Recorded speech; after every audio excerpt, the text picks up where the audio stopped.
Assalamu alaikum, ladies and gentlemen. We will discuss that how systematic approach for the preparation of ISSB is to be adopted.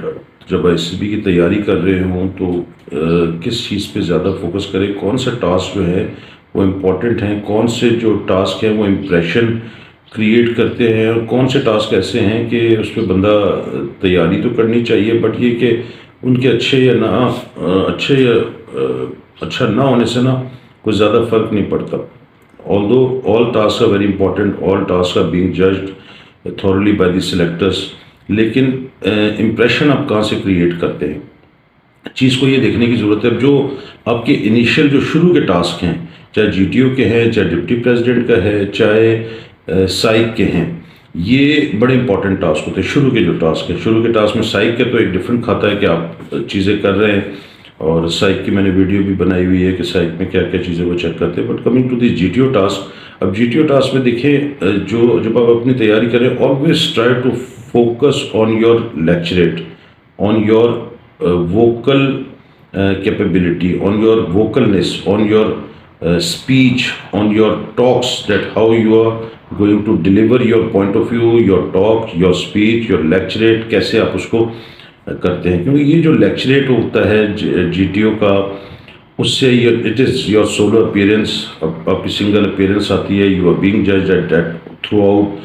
अगर आप अपना एक lecturette पे focus करते हैं, lecturette आपका अच्छा हो जाता है, एक बहुत ज़बरदस्त इंप्रेशन क्रिएट होता है, कि बहुत इंप्रेशन ज़बरदस्त क्रिएट होता है. लेक्चरेट कैसे करना है उसकी मैंने सेपरेट वीडियो भी बनाई हुई है.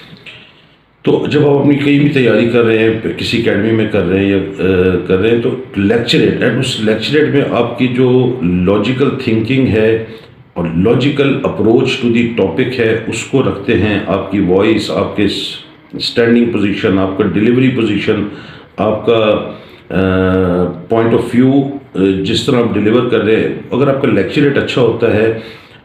लेक्चरेट शुरू का टास्क होता है GTO का. जब ये शुरू का होता है, साथ मिलिट्री प्लान भी है, जो ग्रुप प्लानिंग है, जब ये आप करते हैं ना, और उसके बाद फिर आप फिज़िकल टास्क पे आते हैं. फिज़िकल टास्क में प्रोग्रेसिव टास्क और फिज़िकल जो भी टास्क जो शुरू किया, जिसमें प्रोग्रेसिव ग्रुप टास्क है, और ऑब्वियसली कमांड टास्क तो सबसे टॉप पे है ही. तो जब आप ये करते हैं तो उस पर आपका एक इम्प्रेशन क्रिएट हो जाता है. अब जब ये इम्प्रेशन क्रिएट हो जाता है ना, तो एक कुदरती इंसान की साइकी एक सिंपैथी भी आती है कि यार दिस पर्सन इज़ गुड और this person is a logical person, अच्छा है, ठीक है.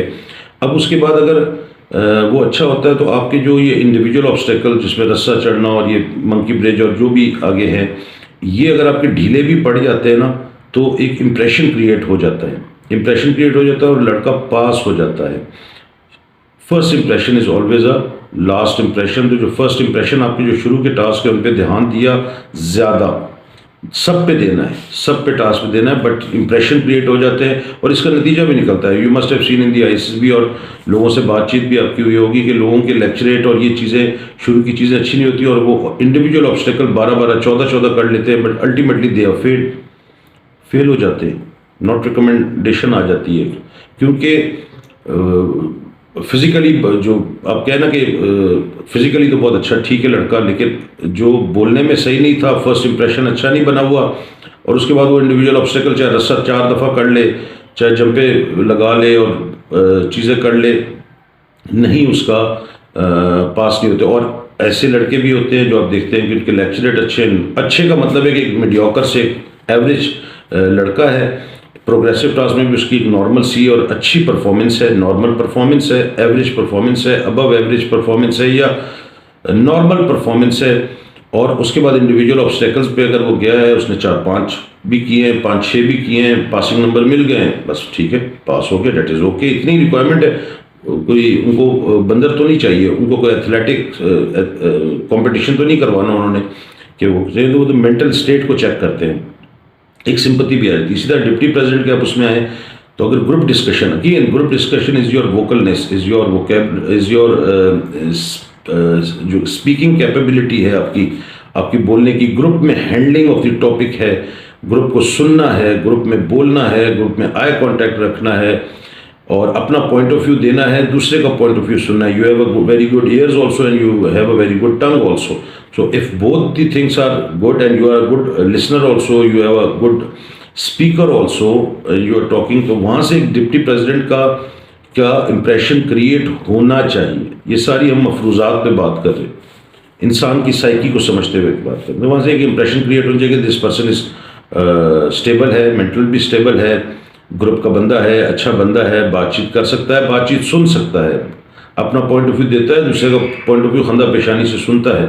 जब ये खंदा पेशानी से सुन लेता है तो उसके बाद एक कुदरती इम्प्रेशन क्रिएट होता है इंसान. मैंने कहा ना, ये हमारी बहुत बड़ी ब्लेसिंग है कि हमारी टेस्ट लेने वाले इंसान है, कोई सुपरफिशियल, कोई बड़ी, कोई सुपरमैन टाइप की मखलूक नहीं है, हमारी तरह के इंसान. जब वो करते हैं तो उसके बाद वो इंटरव्यू में अल्टीमेटली उसकी सिंपत्ति होती है. और आप देखें कि एक बंदे के लिए सिंपत्ति हो जाए ना, इंटरव्यू बड़ा आसान हो जाता है. सिलेक्टर भी बड़ा क्या कहते हैं होना चाहिए कि ना नरम पड़ जाता है, उल्टी सीधी फंसाने वाले सवाल नहीं करता. और बंदा भी जो है वो भी कॉन्फिडेंट होता है. He has already gain the confidence through group discussion and through performance in the group. उसका एतमाद भी बहाल हुआ है, कोई ज़्यादा इधर उधर हाथ पाँव नहीं मारता, सीधा सीधा अपना चलने वाला बंदा है. और अल्टीमेटली इंटरव्यू जो होता है वो भी इतना ना लंबा होता है ना छोटा होता है. और उसके बाद क्या होता है कि वो बंदा एक अच्छे नज़रों में आ जाता है और पास हो जाता है. क्योंकि पास करने वाले तो बंदे की पर्सनल असेसमेंट है, बंदे की, दूसरा जो सिलेक्टर है उसकी असेसमेंट है, उसकी असेसमेंट है. तो वो जो बस उसकी असेसमेंट है, उसकी असेसमेंट में यार लड़का ठीक है, सही है, स्टेबल है, वो कर जाता है. तो अब कहने का मतलब है कि always focus on your initial task. और इनिशियल टास्क में क्या है, जो सबसे टॉप में मैं ज़ाती तौर पे वो करता हूँ कि अपने लेक्चरेट, अपनी वोकलनेस पे ध्यान दें, टॉपिक को समझने पे ध्यान दें, लेक्चर पे ध्यान दें अपने. और उसके बाद अपने फिजिकल पे भी ध्यान दें. 2 मिनट तो भागना है पूरी आईसीबी में. आईसीबी में कितना भागेंगे आप? 2 मिनट का इंडिविजुअल टास्क होता है, 1 मिनट की ग्रुप रेस हो जाएगी, तो 2 से 3 मिनट तो पूरी आईसीबी में आपने भागना है. तो उन चीज़ों पे जब आप अपना ध्यान देंगे तो आपके लिए टास्क बहुत इजी हो जाएंगे, सिंपैथी भी होगी. Always focus on your vocalness पे करें तो आपको फ़ायदा होगा. Thank you very much and अल्लाह हाफिज़.